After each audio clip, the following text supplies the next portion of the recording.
Olá, meu nome é Diego Nunes, esse é o nosso devocional. Não se esquece, se você ainda não é inscrito nesse canal, se inscreva, ative aí o sininho para receber todas as notificações. Deixe um comentário, deixe o seu like.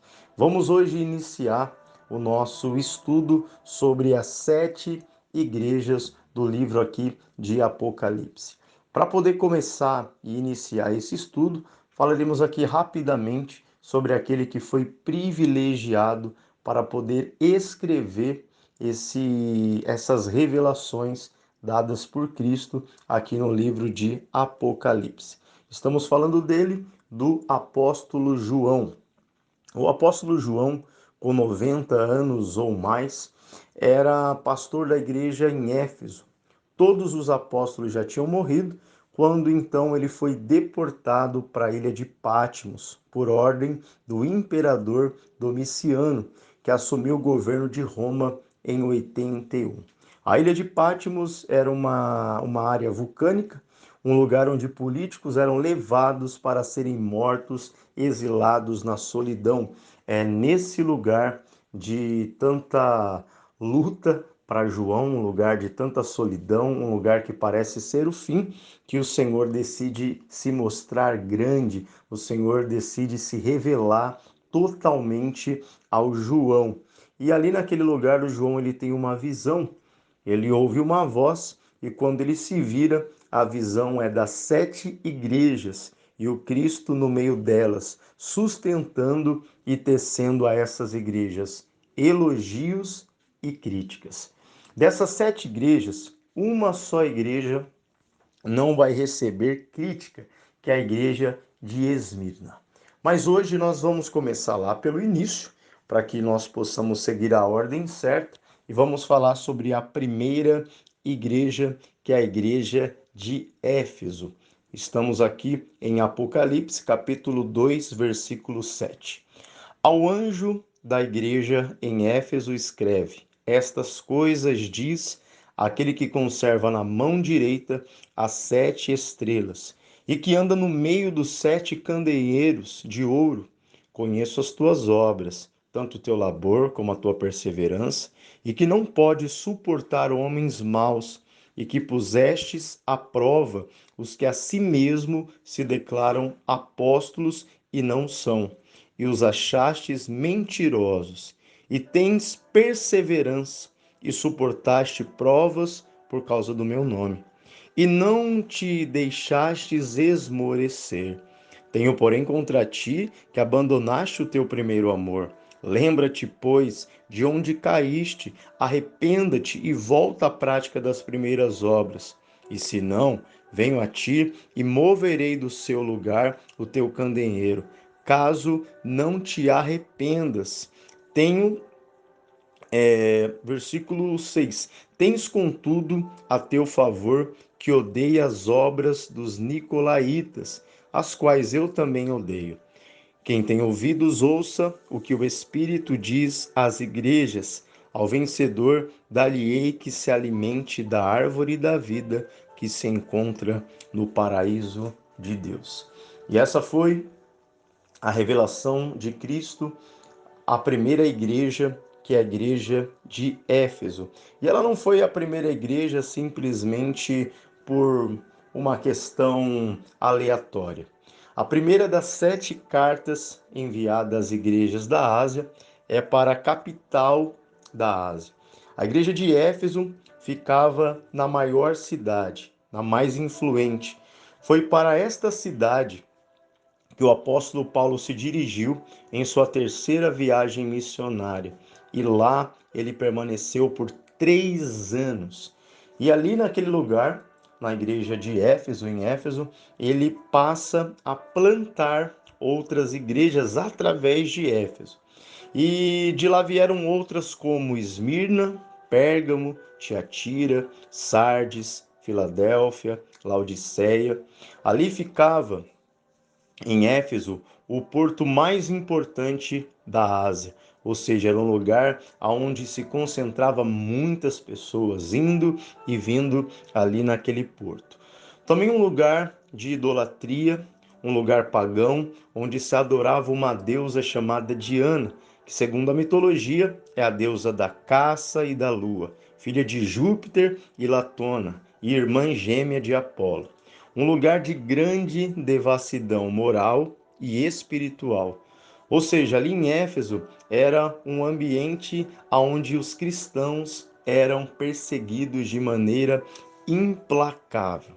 Mas mesmo ali nesse lugar, com tanta perseguição, em 3 anos o evangelho logo se espalha.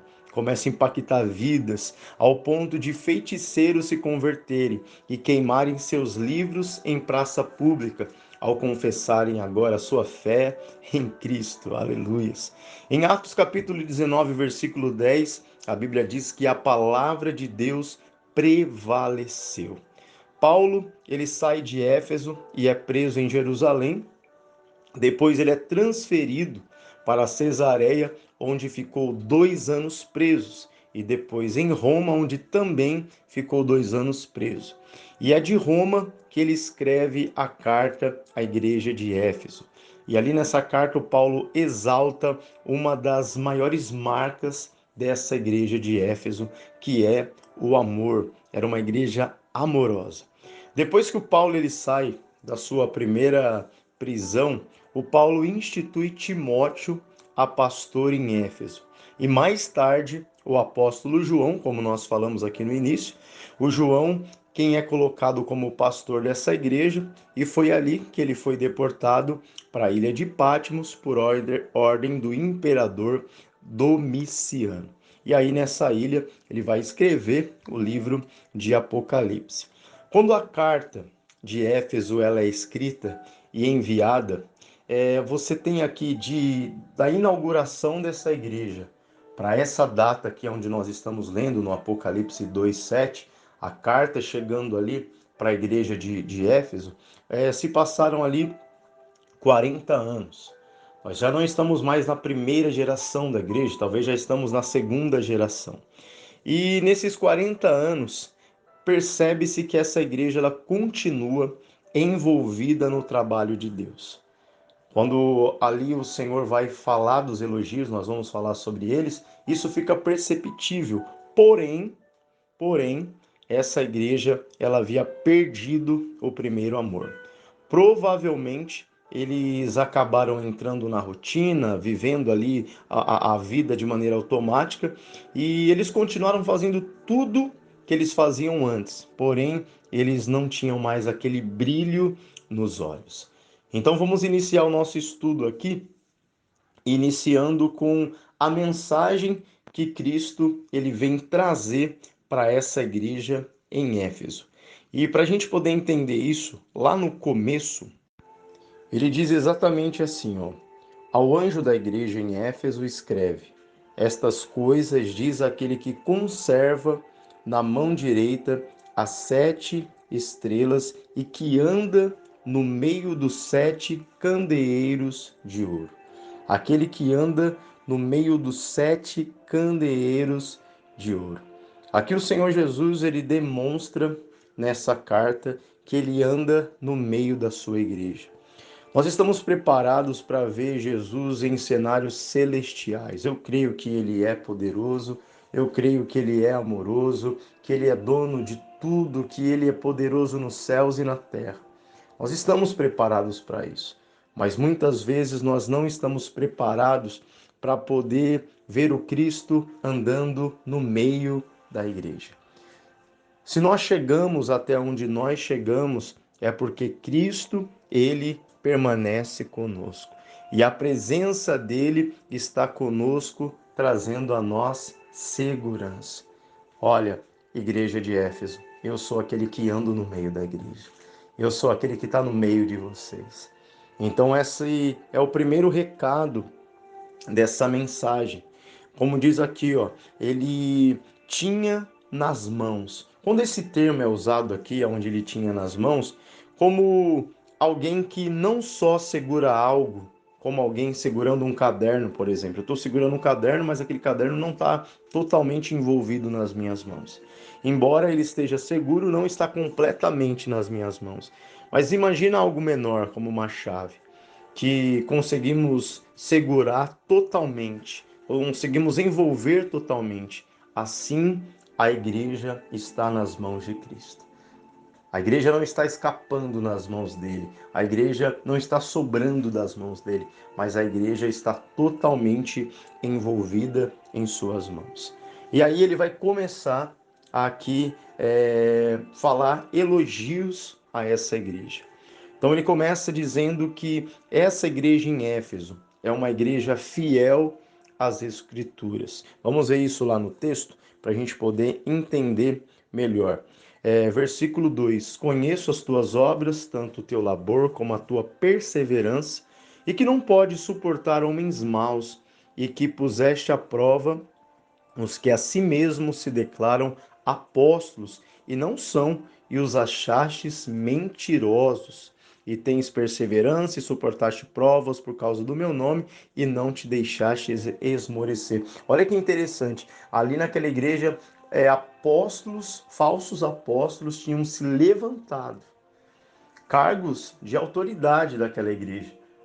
Não eram simplesmente membros da igreja, não eram pessoas que vieram fazer uma visita, eram apóstolos, eram pessoas que estavam na liderança. Mas essa igreja era uma igreja tão pautada na palavra que a isso o Senhor até tece elogios a isso. Então, uma igreja fiel às Escrituras, uma igreja que entendeu bem as orientações do próprio Paulo, que disse: quando eu sair, virão lobos em pele de ovelhas, falsos apóstolos, e a defesa da igreja para estes que atacam a igreja seria a fidelidade às Escrituras. Então eles negavam qualquer tipo de manipulação da literatura. E esta igreja, ela resistiu a esses lobos. Eles tinham discernimento tanto espiritual como moral. Eles eram crentes que amavam, mas eles também odiavam. Como assim crente ama e crente odeia? Crente que ama a santidade, ele odeia o pecado. O crente que ama as Escrituras, ele odeia aquilo que está fora da palavra do Senhor.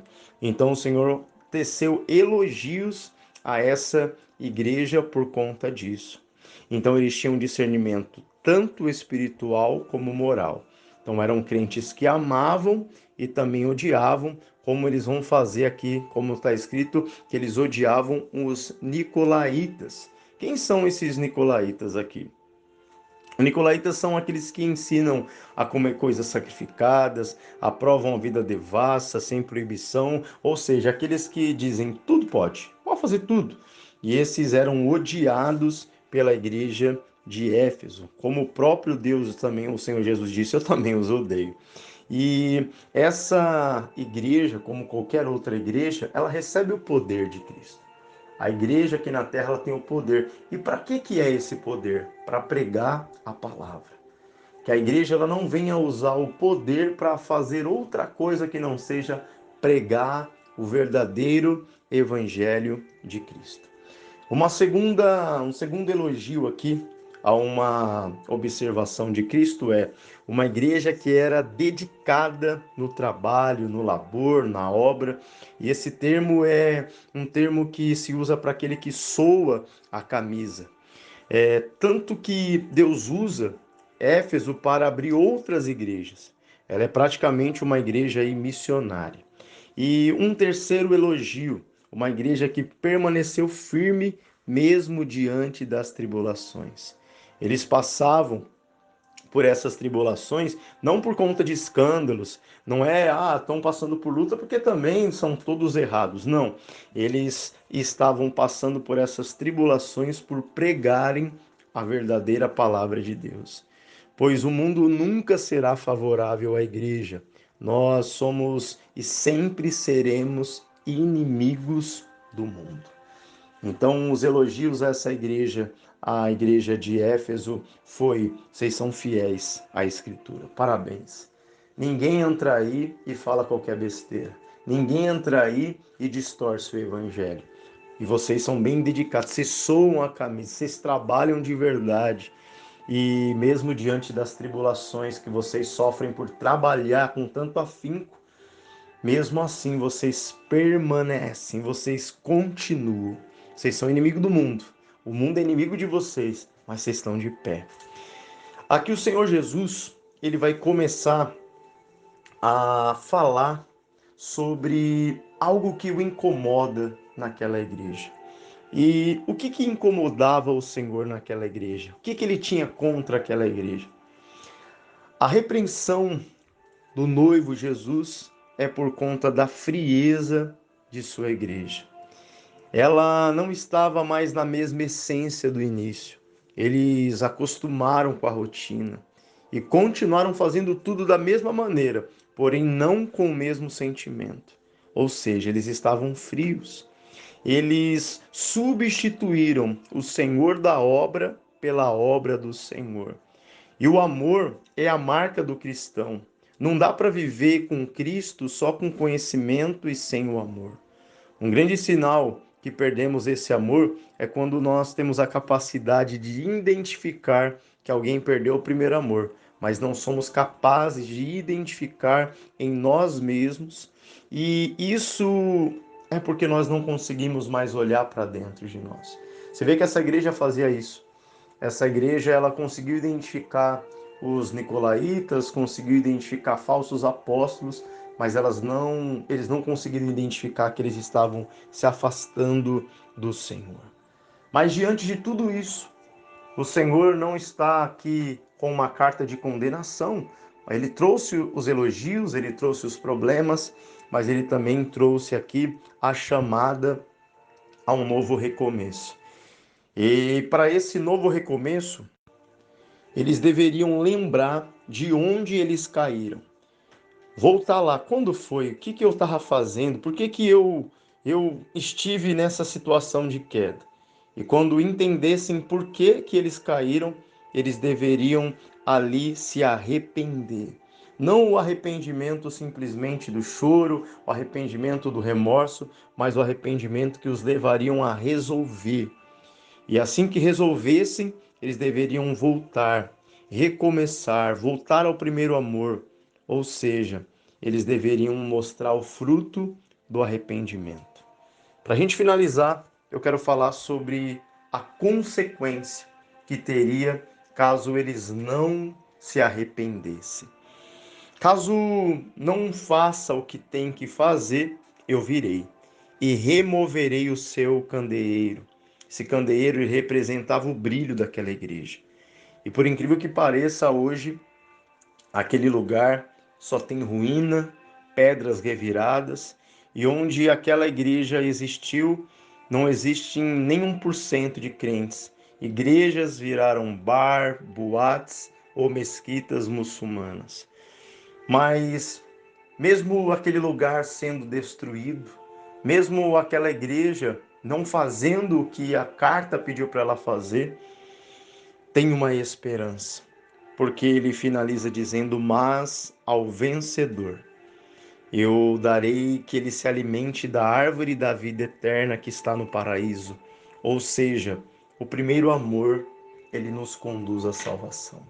Você que está ouvindo esse estudo e você por alguma questão você se perdeu, você esfriou, entrou na rotina a sua vida com Deus, você misturou vida com Deus, com igrejas, com leituras acostumadas, com louvores que já não saem mais do teu coração, mas simplesmente dos teus lábios, com orações que são produzidas não no seu íntimo, nas suas entranhas, mas orações que são simplesmente repetidas. Essa carta ela foi direcionada à igreja de Éfeso, mas muito bem ela está sendo direcionada a nós que estamos dando conta desse conhecimento hoje. E aqui o Senhor também tem elogios a mim, tem elogios a você, mas se o Senhor tem algo contra mim, tem algo contra você, que Ele está nos orientando a resolver, que nós possamos resolver isso. E no nome do Senhor Jesus, que nós possamos comer desse fruto da árvore da vida, ou seja, que nós possamos experimentar, nos alimentar da salvação. Que Deus te abençoe. Eu espero que esse estudo ele aqueça o teu coração. Saímos aí de um estudo sobre a volta de Cristo e agora estamos ainda mais nos aprofundando e nos aproximando do Pai através da palavra. Deus te abençoe, um forte abraço, fique com Deus e até o próximo devocional.